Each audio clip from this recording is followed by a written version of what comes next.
लोटे को लेकर खड़ी रही, ना सोई ना बैठी, वो उर्मिला थी। 14 वर्ष पानी के लोटे को लेकर खड़ी रही। वो तो आज के जमाने की नी थी।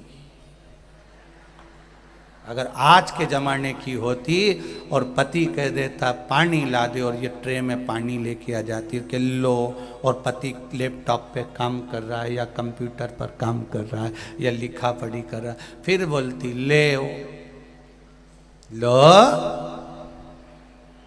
पति अपने काम में लगा हुआ है, इसने ट्रे नीचे धरी, तुम्हारे बाप के नौकर धरे रखा, पी लेना है जब पीना हो। वो गई वो तो वो जाए। एक कप चाय बनाती है और 25 बार सुनाती है जगदम्बा। 4 घंटे से रखी है, पी लो, ठंडी हो रही है, डबल से गर्म नहीं करूंगी, पहले बोल दे रही हूं। तो पति भी कह देता है मत कर, तेरी जीवान से इतनी गर्म हो गई, उसको वैसे ही पी जाऊंगा। और बेचारा ठंडी चाय भी पी गया, उन्हें एक बार नहीं की है, गर्म कर ला डबल से।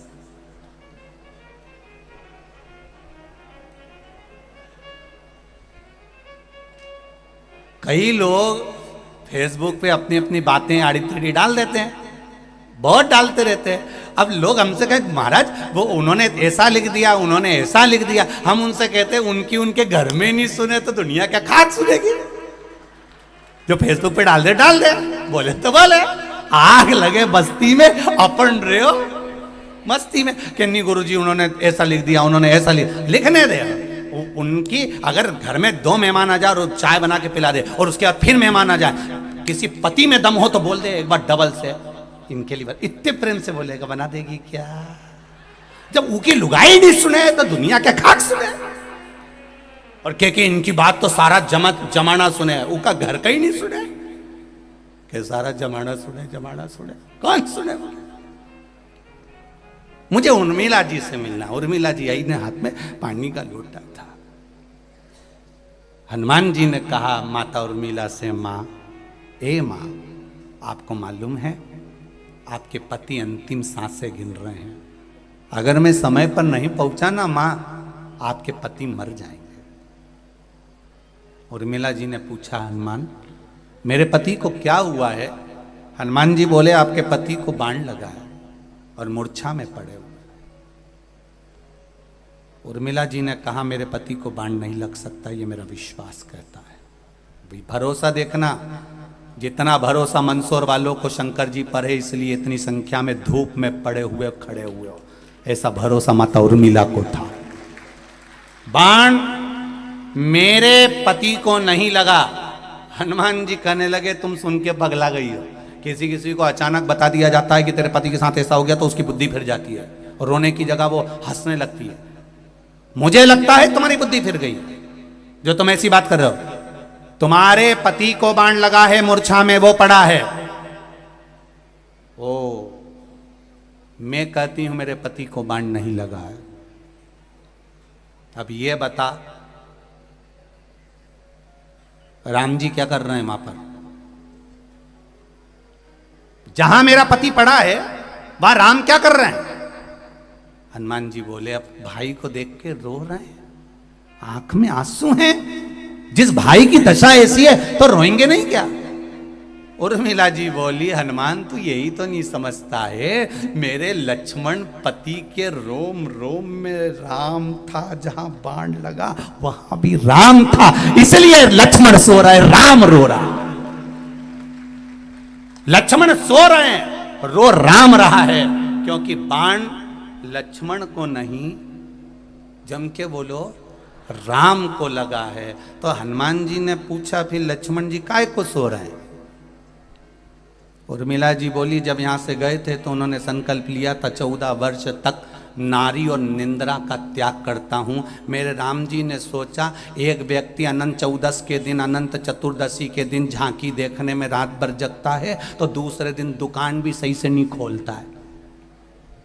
दूसरे दिन एक रात शादी में जग लेता है, अनंत चतुर्दशी पे जग लेता है, एक रात जगता है, तो दूसरे दिन दुकान पर मन नहीं लगता, दुकान सही से नहीं करता। भगवान ने सोचा युद्ध के मैदान में युद्ध लड़ाने से पहले लक्ष्मण को थोड़ी देर सुला देता हूं, अगर सो गया कि नींद पूरी हो गई फिर तो युद्ध ऐसा लड़ेगा कि सारी दुनिया देखेगी। इसलिए राम जी ने थोड़ी देर सुला दिया।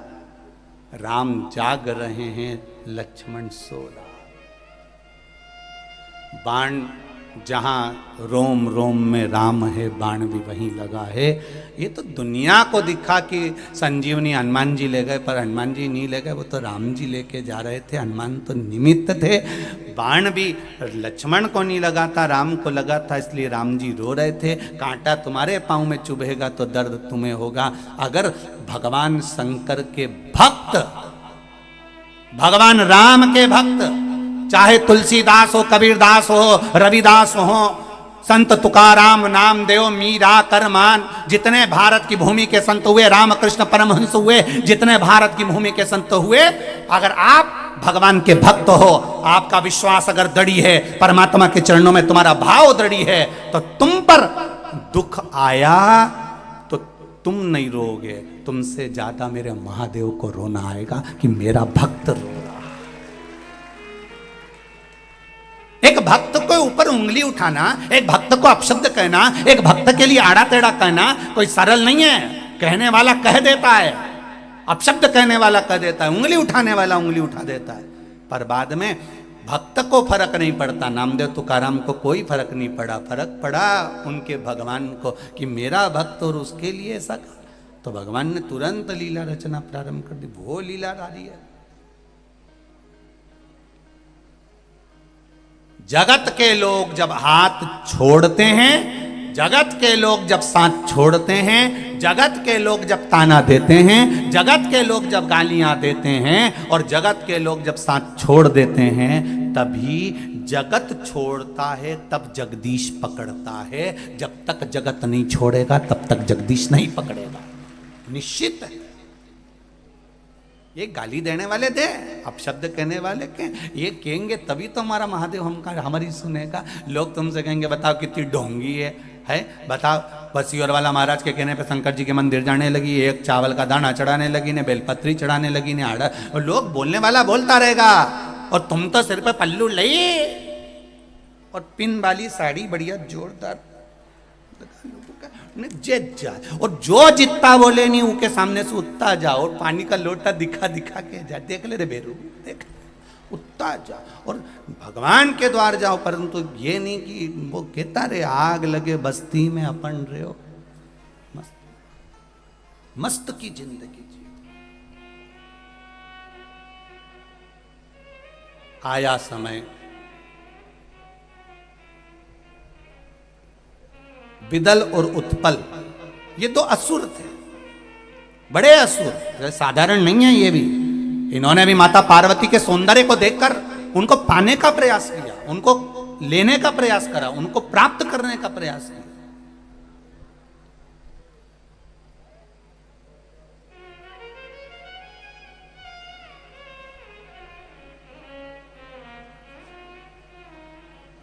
और गार्डन में फूल लगा हुआ है, उसको लगे रहने दो, उसको तोड़ना नहीं है। आंखों से देखिए, सुगंध ली, आनंद पाया, पर उसको तोड़ने का प्रयास ना करा जाए, उसको तोड़ने का प्रयास ना किया जाए। भगवान ने सुंदरता दी है, सुंदर बनाया है, पर शिव पुराण कहती है आपकी दृष्टि को और मन को बिगाड़ना नहीं है, उनको देखकर।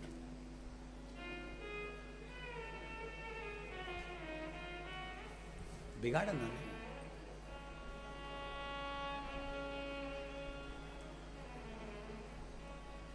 आज सबसे ज्यादा विडंबना की बात यह है कि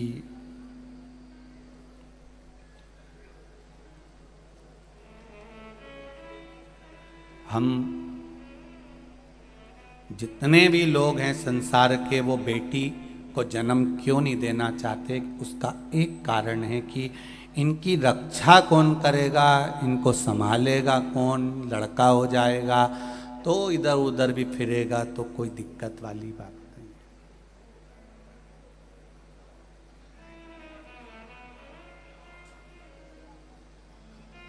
बहुत ध्यान देना, बेटे को निगाहों में रखिए और बेटी को दिल में रखिए।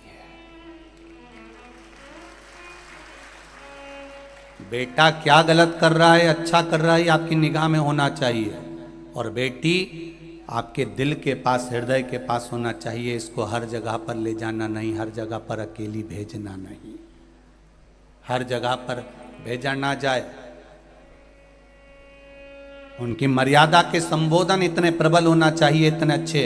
यहाँ पर ये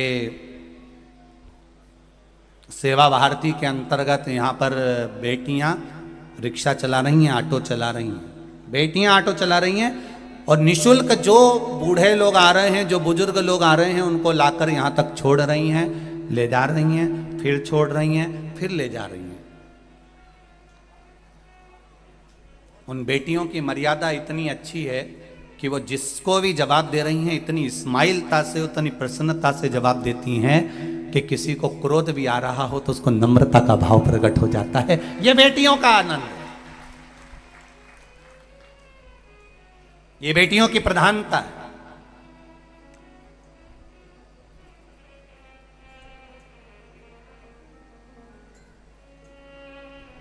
दिल से सेवा करो, हृदय से।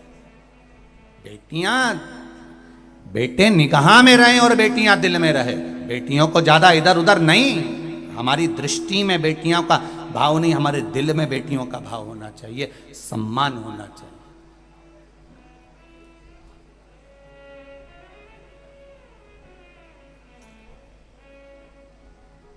नवरात्रि चल रहे हैं, इसके बाद में दशहरा आता है। नवरात्रि के बाद लोग रावण को जलाते हैं।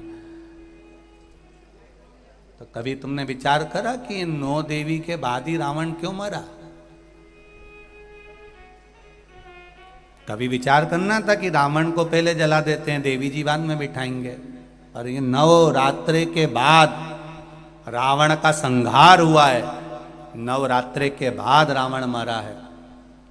उसका कारण आज भी वही है कि बेटियों पर गलत दृष्टि देने वाले, अगर घर में बेटियां जन्म ली हैं, बहन बेटियां तुम्हारे घर में रह रही हैं, तो उन बेटियों पर गलत दृष्टि देने वाले का अंत कैसा होता है, ये रावण का चरित्र बता देता है कि उसका अंत ऐसा होता है।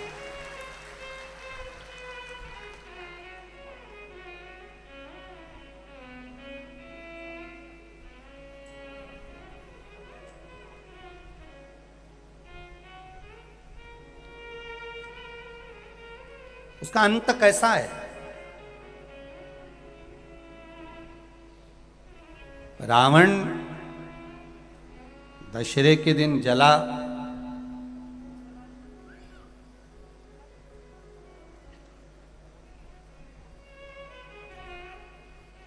दशहरे के दिन जल रहा है। पर एक विचार अपने मन में लेकर आना कि रावण से बड़ी गलती तो कौरवों ने करी थी। रावण तो सीता जी को हर कर लेकर आया और अशोक वाटिका में ले जाकर रख दिया था, पर कौरवों ने इतनी बड़ी गलती करी कि भरी सभा में चीर पकड़कर खींचा जा रहा है और उसको नग्न करा जा रहा है, उसके वस्त्र को खींचा जा रहा है।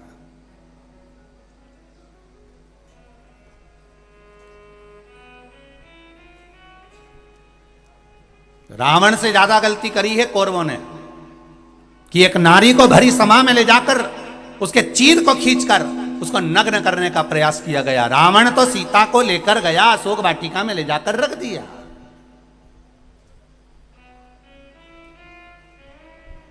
पर कौरव ने तो भरी सभा में केश पकड़कर खींच कर लेकर आए और उसके चीर को खींचा गया, उसके चीर को खींचा गया। तब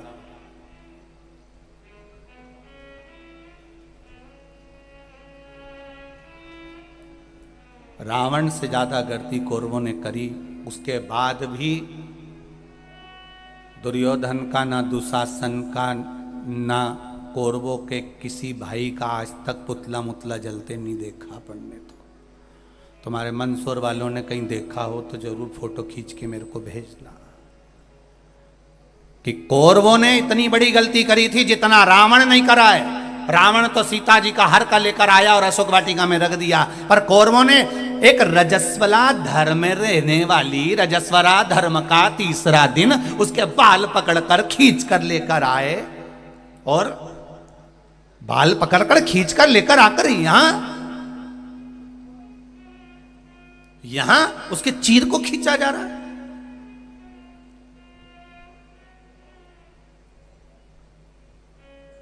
विचार करिएगा कभी एकांत में बैठ के कि क्यों रही है ये कौरवों का पुतला क्यों नहीं जला रहे। इन्हें तो गलती तो करी थी और ज्यादा करी, रावण से ज्यादा गलती करी, फिर रावण का ही पुतला अकेला का क्यों जला।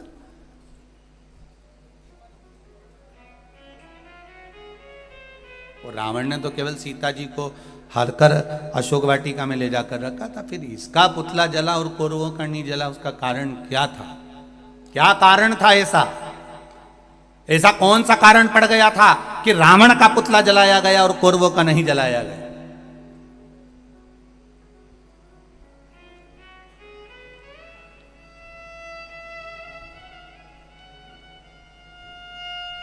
क्योंकि रावण सीता को लाने के बाद जिद पर अड़ा रहा। एक बार अगर अदालत में केस चले जाए और व्यक्ति जिद छोड़ दे, जिद में अगर थाने में खबर गई, अदालत में खबर गई और वो तो जिद पे अड़ा है, नहीं इका तो मैं बर्बाद करके छोड़ूंगा, बिल्कुल केस लगाओ, लड़ने दो। 10 साल हो गए, 15 साल हो गए, अदालत में ही सड़ रहे हैं, पड़े हैं और अभी भी जिद नहीं छोड़ रहे हैं। अगर एक बार व्यक्ति जिद छोड़ दे तो अदालत के आधे केस केवल राजीनामा में ही निपट जाए। लंकाधिपति रावण जिद नहीं छोड़ पाया और कौरवों के केवल 2 भाई थे, दुर्योधन और दुशासन, जो कि जिद पर अड़े रहे। बाकी के भाइयों ने 98 ने जिद छोड़ दी, इसलिए इन कौरवों के पुतले नहीं जले और उस लंकाधिपति रावण के जले, क्योंकि जिद पर अड़ा रहा। जिस व्यक्ति का जिद्दी किस्म का जो व्यक्ति होता है, जो जिद पर अड़ा रहे, नहीं मैं तो बर्बाद करके छोड़ूंगा, इसने समझ के रखा है भले कोई हो, मैं कहीं किसी की सुनो, जिद पर अड़ गया, उसने पूरे घर को बर्बाद कर दिया। जिद पर अड़ा रहा, थाने में केस पड़ा रहा, 10 साल 15 साल 20 साल 25 साल केस अड़े रहे।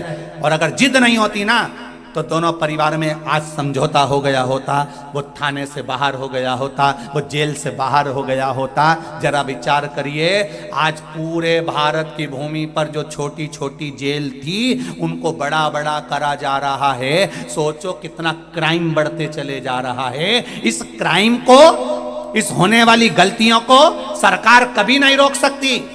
इस क्राइम को सरकार कभी ना रोक पाएगी।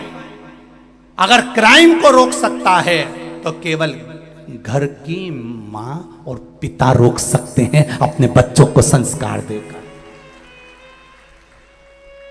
अपने बच्चों को सिखाओ, गीता का पाठ करना सिखाओ, उस गीता का महत्व बताओ। और बेटे से कहो, बेटा अभी छोटे हो तो गीता पढ़ना सीख जाओ, इस गीता के महत्व को जान जाओ, इस गीता के शब्द को जान जाओ। जो बाल्य अवस्था में गीता के महत्व को जान जाता है वो अदालत में खड़े होकर गीता पर हाथ रखकर कसम नहीं खाता है। उसको कसम खाने की जरूरत नहीं पड़ती। जो गीता के महत्व को जान गया, जो गीता के शब्द को पहचान गया, जो गीता के संबोधन को जान गया। अपने बच्चों को गीता का महत्व समझाइए, अपने बच्चों को रामायण का महत्व समझाइए, अपने बच्चों को श्रीमद् भागवत का, शिव महापुराण का महत्व समझाइए। जब इस सनातन धर्म के बच्चे एक एक शब्द को समझेंगे तो उन बच्चों को अदालत में